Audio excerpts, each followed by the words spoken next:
Bonjour à tous, nous nous retrouvons aujourd'hui pour la 4e Mishnah, Mishnah Dalet, du premier Pérec de Masechet Dmaï. Hadmaï, donc Dmaï, c'est cette fameuse récolte qu'on a achetée d'un Amaharetz, d'un ignorant. On ne sait pas s'il a prélevé les Trumot ou Maasrot. Les Chachamim nous ont imposé, nous ont dit, on prélève, puisqu'il y a un doute, le doute, il faut prélever Trumot ou Maasrot. Ce n'est que Midi Rabbanan, parce que Minatora, comme nous savons que la majorité des Amaratzim prélevaient Trumot ou Maasrot, donc on n'a pas besoin de prélever.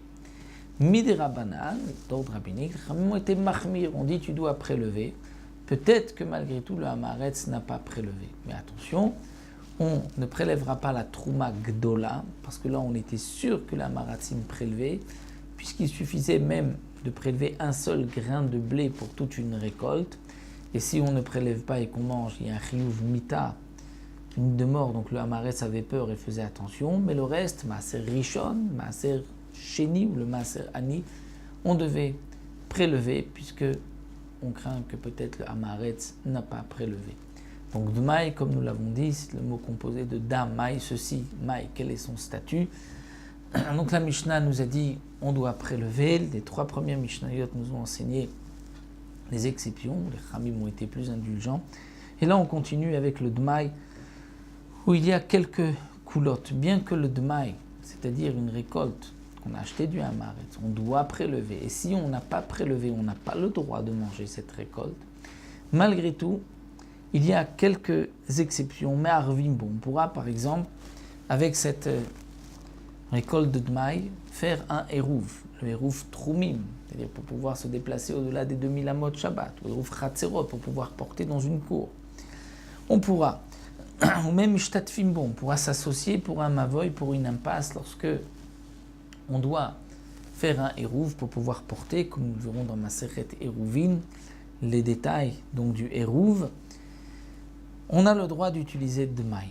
Pourquoi? Pourtant on ne peut pas manger, ce n'est pas apte à la consommation, puisqu'on n'a pas fait ces prélèvements. C'est que nous avons un principe. Le pauvre a le droit de manger Dmaï. Les Chachamim n'ont pas obligé le pauvre à prélever le Dmaï. Et tout homme peut en un instant devenir pauvre, renoncer à tout son argent. Donc puisqu'on a par ce migo, puisqu'on peut devenir pauvre à un instant et on pourrait manger le Dmaï, les Chachamim m'ont dit, même si maintenant tu ne l'es pas, tu es riche, tu peux utiliser le Dmaï pour faire le Hirouv. Donc Ma'arvim, c'est pour le Hirouv Trumim, pour dépasser les 2000 amot Shabbat, pour pouvoir se déplacer en dehors de la ville. Chatzerot, pour pouvoir porter dans une cour où il y a plusieurs maisons qui donnent dans la cour. Et Mishtatfim, le Shituf Mevot, pour une impasse où il y a plusieurs cours qui donnent dans cette impasse. Comme nous le savons que Minatora, on aurait pu porter. Mais les Chachamim m'ont dit, comme il y a beaucoup de passages dans cette impasse, il faut prélever d'abord un Hirouv, c'est-à-dire prendre des aliments, le poser dans une cour, une maison, et ainsi associer tous ceux qui habitent et qui passent par ce Mavoy, par cette impasse. Donc voici le din donc de Dmaï, on peut faire un Hirouv, ou Mevachim alav, on pourra même dire le Birkat Hamazon si on a mangé du Dmaï. Bien que sur une autre récolte, où on est sûr qu'on n'a pas prélevé, on a mangé, on ne fera pas de Birkat Hamazon, puisqu'on a mangé Avera. Mais là, on fera le Birkat Hamazon, mais Amnim alav, on pourra même faire le Zimoun, parce que, comme nous l'avons vu, on a la possibilité de pouvoir consommer le Dmaï si on devient pauvre. Ou Mafrishi Moto Arom. Normalement, on ne peut pas prélever lorsqu'on est nu les Trumot ou Maasrot, parce qu'on doit dire une bénédiction, une beracha. Pour le Dmaï, comme c'est un doute, on ne fait pas de bénédiction, donc on peut le prélever, même si on n'est pas habillé. Et on peut prélever aussi le Dmaï Ben Hashmashot, c'est-à-dire à l'entrée de Shabbat, Ben Hashmashot au crépuscule, c'est-à-dire lorsque c'est le moment de doute, est-ce qu'on est déjà dans la nuit ou pas, après le coucher du soleil, pendant ce laps de temps de Ben Hashmashot, où normalement on ne peut pas prélever le Vadaï, comme on le dit donc dans Bamé Madlikim, le vendredi soir, qu'on ne peut pas prélever le Maaser, ça fait Krashecha, ça fait Ken Krashecha. On ne peut pas prélever le Maaser du Vadaï, mais du Dmaï, on pourra. Enfin, le Maasrim est à Dmaï, nous disons. Haï migdim maaser sheni larishon bekach klum. De même, si on a devancé le maaser sheni au premier maaser rishon, en bekach klum, c'est-à-dire que ce n'est pas grave, ce n'est pas comme pour le vadaï, ou si on a inversé, on a pris d'abord le maaser sheni avant le maaser rishon, on ne pourra pas faire le fameux vidouille masrot que nous verrons par la suite dans les masertot de Zraïm.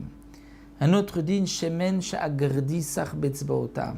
Gardi, c'est le tisserand qui va utiliser de l'huile.